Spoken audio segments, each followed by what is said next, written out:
नमस्ते बालमित्रांनो, पुणे जिल्हा परिषद पुणे ऑनलाईन शिक्षण वर्गामध्ये तुम्हा सर्वांचे हार्दिक हार्दिक स्वागत। बालमित्रांनो, आज आपण इयत्ता 3 विषय बालभारती यामधील पाठ क्रमांक 12 प्रवास कचऱ्याचा पान नंबर 41 व 42 पाहणार आहोत आणि याची अध्ययन निष्पत्ती याप्रमाणे आहे आणि हा माझा परिचय। चला तर मग पाहूया। इयत्ता 3 यामधील विषय बालभारती या पाठ्यपुस्तकातील पाठ क्रमांक 12 त्याचे नाव आहे प्रवास कचऱ्याचा। तो आपण पाहणार आहोत। मुलांनो, संत गाडगेबाबांच्या स्वच्छतेविषयीचा पाठ तुम्ही अभ्यासलेलाच आहे।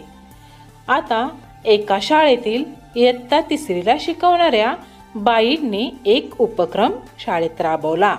आता तो कोणता होता हे आपण या पाठातून पाहणार आहोत। 3च्या वर्गातल्या मुलांनी एक आठवडा दररोज राबून शाळेचे मैदान, शाळेची मागची बाजू आणि त्याचबरोबर सगळे वर्ग लख्ख केले आणि बाईंनी स्वच्छतेचे महत्त्व मागील पाठातच मुलांना सांगितलेले होते।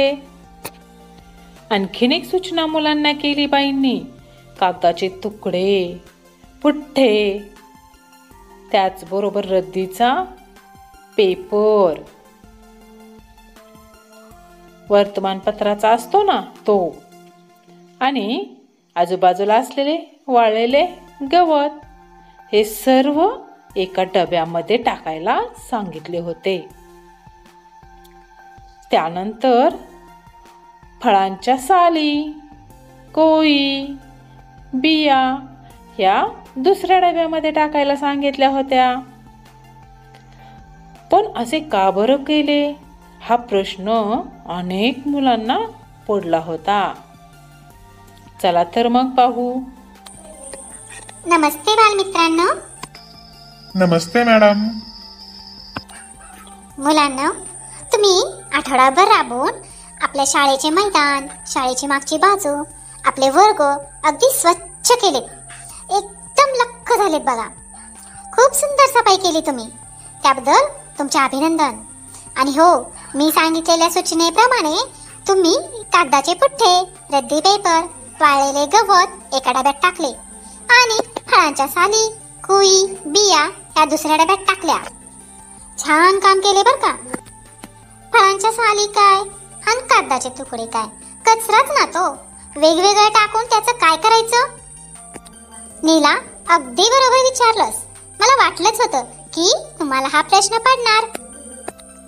कचरा वेगवेगळा करण्याचं कारण आहे, प्रत्येक प्रकारच्या कचऱ्याचा प्रवास वेगवेगळा असतो। प्रवास कचऱ्याचा? प्रवास कचऱ्याचा?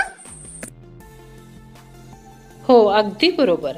कचऱ्याचा प्रवास तो या गाडीमधून जाऊन पुढे त्याचं काय होतं हे ऐका बरं।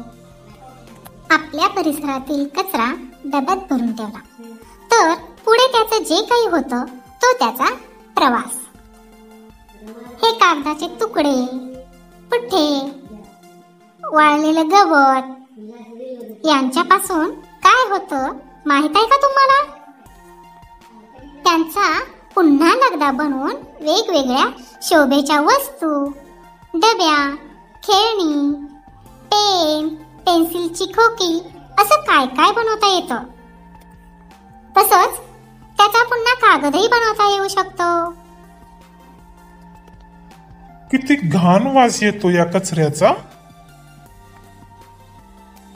अरे, जो वास आपल्याला घाण वाटतो तो वास त्या कचऱ्यातून बाहेर पडणाऱ्या वायूचा असतो। असा वायू घरांमध्ये सरपणाऐवजी इंधन म्हणून वापरता येतो। या सडलेल्या कचऱ्याचं उत्तम खत बनवता येतं। शेतीसाठी असं खत अगदी उपयोगी असतं। म्हणजे कचरा हा नुसता कचरा नाही, त्याचे अनेक उपयोग आहेत. खराब कागदापासून पुन्हा नवा कागद, शोभेच्या वस्तू, मजाच आहे की. वेगवेगळा कचरा वेगवेगळ्या प्रवासाला जाणार, म्हणून तो वेगवेगळाच ठेवायला हवा. नीला, मी सुद्धा आजपासून घरी असाच ओला व सुका कचरा वेगवेगळ्या डब्यांमध्ये ठेवणार आहे. हो ना, मी पण असंच करणार आहे. हो, आणि मी सुद्धा ओला कचरा वेगळ्या डब्यात, सुका कचरा वेगळ्या डब्यात, असंच आजपासून घरी करणार आहे. शाबास, व्हेरी गुड. मुलांनो, तुम्ही सर्वांनी आजपासून आपापल्या घरी असेच कचऱ्याचे 2 डबे करून त्याच्यामध्ये ओला कचरा वेगळा आणि सुका कचरा वेगळा असं वर्गीकरण करून वेगवेगळ्या डब्यामध्ये ठेवायचे. हो मॅडम, आम्ही सर्वजण नक्की असेच करू. छान. तुम्ही घेतलेल्या या निर्णयाबद्दल तुम्हा सर्वांचे खूप खूप अभिनंदन. Thank you madam. काय मग मुलांनो, समजला ना हा पाठ तुम्हाला? आवडला ना? चला तर मग याच्यावर आपण काही प्रश्न पाहू. कचरा वेगवेगळा करण्याचं कारण काय? तो घाण असतो की निरुपयोगी असतो की प्रत्येकाचा प्रवास वेगवेगळा असतो? सांगा बरं पटकन. हां, अगदी बरोबर. प्रत्येकाचा प्रवास वेगवेगळा असतो. सडलेल्या कचऱ्याचे काय बनवतात? इंधन, खत की कागद? ओळखा पाहू पटकन. अगदी बरोबर, व्हेरी गुड. खतच म्हणालात ना मुलांनो.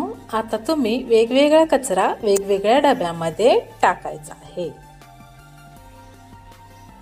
केळ्यांच्या साली, ओला कचरा. बरोबर. कागद, सुका कचरा. छान. शिळे अन्न, ओला कचरा. अगदी बरोबर. खरकटे, ओला कचरा. फुटका कप, सुका कचरा. आणि सडलेली फळे, ओला कचरा. Very good. तुटके पेन, सुका कचरा. छान. कॅरी बॅग, सुका कचरा. Very nice. खराब वहीचा पुठ्ठा, सुका कचरा. पालेभाज्यांची देठे, ओला कचरा. Very good. फळांच्या साली, ओला कचरा. तुटकी खेळणी, सुका कचरा. छान. मुलांनो, तुम्ही अगदी बरोबर वर्गीकरण केले. मुलांनो, शाळेतील, घरातील कचरा वाहून नेण्यासाठी स्थानिक स्वराज्य संस्था म्हणजे महानगरपालिका, नगरपालिका, ग्रामपंचायत व्यवस्था करत असतात. त्यासाठी काही ठिकाणी घंटागाड्यांची व्यवस्था असते. त्यामध्ये सुका कचरा, ओला कचरा असे भाग असतात. त्यासाठी आपण शाळेत आणि घरी ओला कचरा, सुका कचरा वेगवेगळा साठवला पाहिजे. मग साठवणार ना वेगवेगळा? नक्की ना? छान, व्हेरी गुड.